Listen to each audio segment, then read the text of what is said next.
Okay, this video is from Ethan Pipe or Pete. Right, your question is how to promote possession of the ball, organize attacking, control, etc. You said your team is very fast, and it sounds like they're pretty good technically. So you want to create a practice routine that unlocks your team's creativity. So here's one. Right, when we were ranked, you can use this format. This is from Coach Doug Nevins. When we were ranked one in the nation I was 18 years old. PDA Cruyff was ranked one in the nation, and this is the practice routine that we did religiously. And there's subtle variation, and that's what made it magical. We would expect the routine, but there are slight changes, and then that's what would keep us on our toes. The only thing that wasn't the same that you're looking at right now is that we didn't do 10 minutes of rhythmic relaxed juggling, but this is something I would really encourage based on, and we didn't do agility either, but this is something that, you might want to look into, just because after thinking about this for the past, 10 plus years, maybe 15 plus years, I think these are worthwhile endeavors if you're really committed to seeing your team succeed, right? So warm up. If you don't have a good format for a warm-up, you could check out, my favorite is Ido, Portal, Locomotion. You could put side by side this warm-up versus any warm-up from the number one ranked club in the world, and this one would blow them out of the water.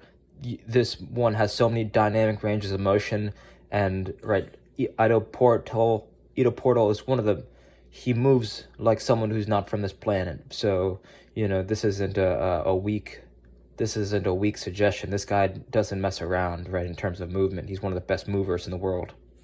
Agility. If you don't have an agility ladder, then you could get 2 long ropes. And then I'll link to a video where you could use 2 long ropes. I'll link to a video that you could use a metronome, a DM8 LT metronome, and get your whole team moving fast, man. You want their agility to be through the roof, especially if they're young. This is something that they're going to really thrive on. DM8 LT, the 3-count setting on the second. Well, I'll link the video so you'll see what I mean. And then 5 to 10 minutes relaxed juggling, right? In China and Russia, they teach their athletes to become very relaxed, right? You want to teach them to be relaxed, and having them getting there in the flow state through juggling is something that can really help your team grow and be calm on and off the ball, and just be resilient to when you go a goal down. And just in life, this is super helpful. Something that you want to practice yourself, and that so you can teach it is how to breathe.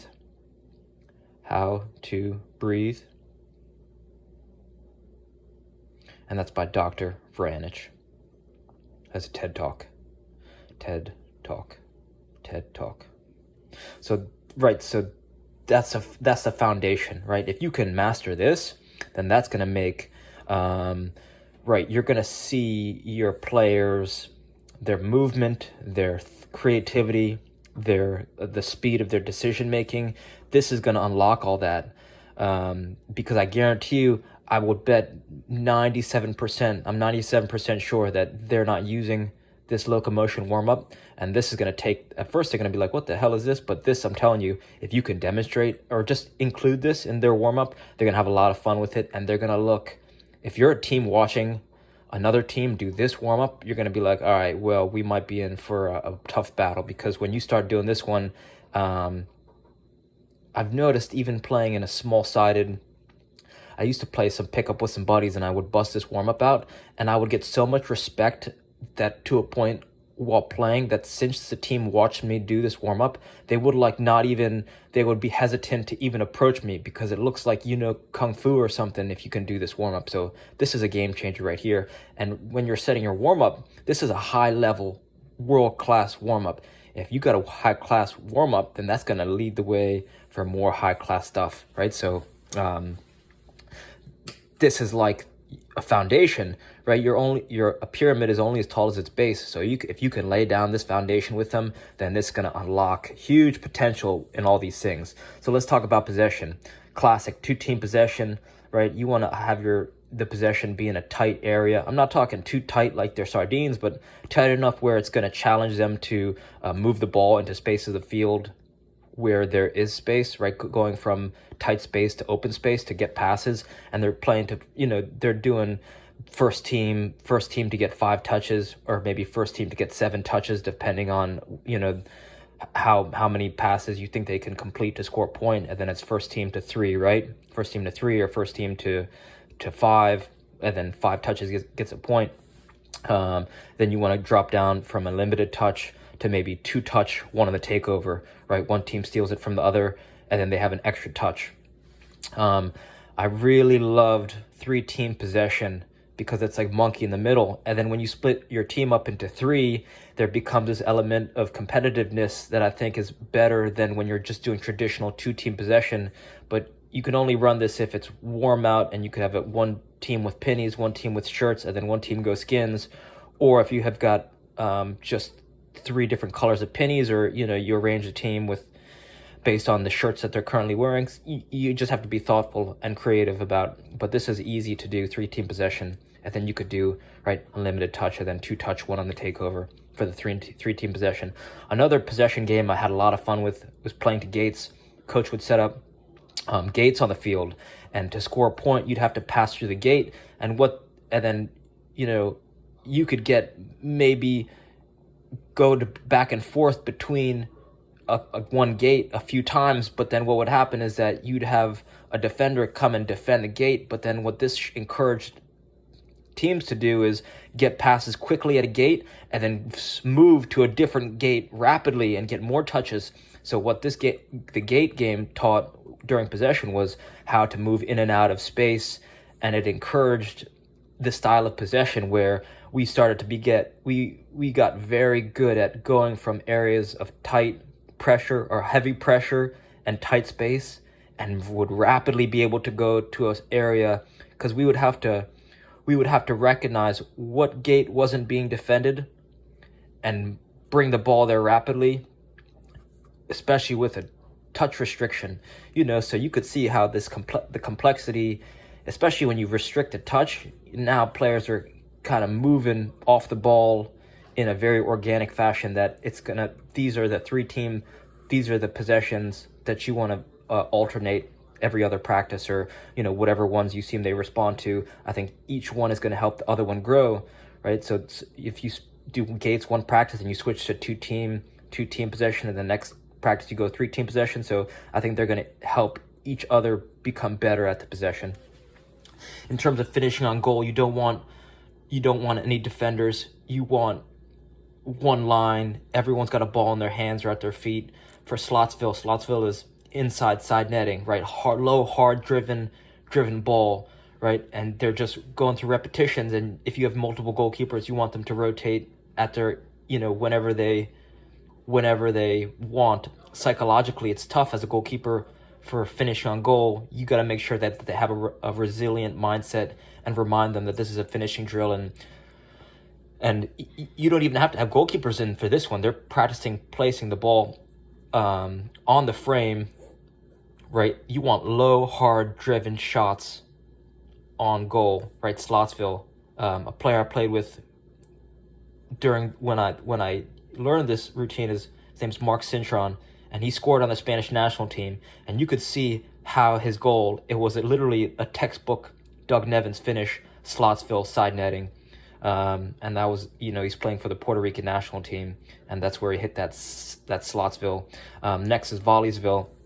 Volleysville, you're facing the goal. Your players are facing the half of the field, or they have their backs to the goal, and you throw the ball, a nice toss over their head, and then they have one touch volley, nice and easy, into the goal. Make sure they're hitting the frame, right? If anyone is not hitting the frame in Slotsville or Volleysville, that's not good. You want to make the keeper make a save. If they're hitting here, or if they're hitting here, or they're going over, right, make sure they're hitting the goal. Really encourage all the players hitting the goal. They don't necessarily have to score, just make sure that they're hitting the frame, right? Make the keeper make a save. Crossing and finishing. You want 4 lines, right? Let's say goals here, Goals here. This is the halfway, or halfway is here. Right, halfway is here. The lines are starting, right? You could have one crossing line here, one crossing line here, one crossing line here. All players are rotating lines. You have delayed runs here, and these runs are crisscrossing, no defenders. Crisscrossing runs, no defenders. You want goalkeepers rotating in and out. And then balls are here, right? Balls are here. Balls are here. And then it's alternating lines. So one guy goes, curved, play ball to himself, curved, right? Because I used to play the ball, and I would stand here and play the ball this way, and then I would try and serve it in, and my coach was like, stop making it so hard for yourself, just play it nice and easy in, right? Play the ball in so that the cross is easier. So right, you're hitting either one of these players, and finishing on goal, no defenders. The last thing is right, what do we have? Playing to big goals. This is just, right, you could see how this whole thing is just like replicating parts of the game. The whole game is possession, and then it's, you're getting possession, then you're finishing on goal, or you're getting possession, you're crossing, and then you're finishing on goal. And then the third thing, you're playing the big goals. So you want to bring the goals in, right? If this is your field, you want the goals to be tight, and you want to tighten up the area, so that the reason you do that is because it's not a conditioning exercise, and it's what you're doing is practicing rapidly transitioning from attacking to defending, and you're keeping the players honest, because if the area is tight, right, if you bring the big goals in, and the area is so tight that if a player doesn't defend properly, or a player does a great job at creating space for himself, then in one or two touches, you could have the opportunity to shoot on goal. And what this is going to do is, right, you have the team that's sitting out as bumpers. You want to split the team.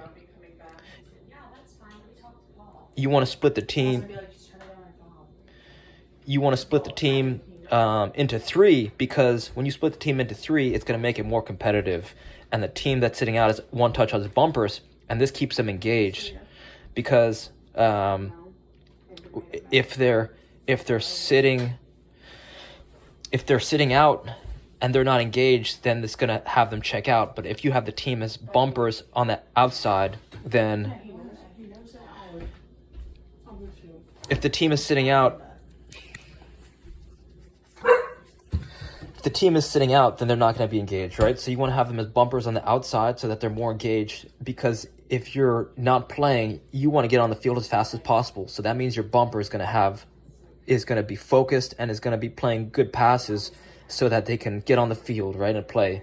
And you want to end playing when they're at high energy. You want them to have good positive feelings at the end and cut playing to big goals short. So let's say you have a game tomorrow or a game 2 days from now, then their memories of the last practice was that they're going to be sharp, they're going to be feeling good. And then something that we didn't do, and I regret doing or not doing, is 5 minutes. You want 5 minutes cool down, and all that could be is walking there and back of the whole field twice. So there and back twice. So 200 yards walking backwards. That's going to help your team prevent injuries. That's going to help them strengthen their toes. And that's, you could keep this to an hour. It could go, this is 10, 15. So this is like half an hour right there. So if, let's say, you an hour 15 practice, or this could be cut down to 15, and then this is an hour, and then, 5-10 minute cool down. So you're looking at an hour, you just fit it into whatever it can be. So reach out with any questions, and I'm here for anything you need. So thanks for your time. All right.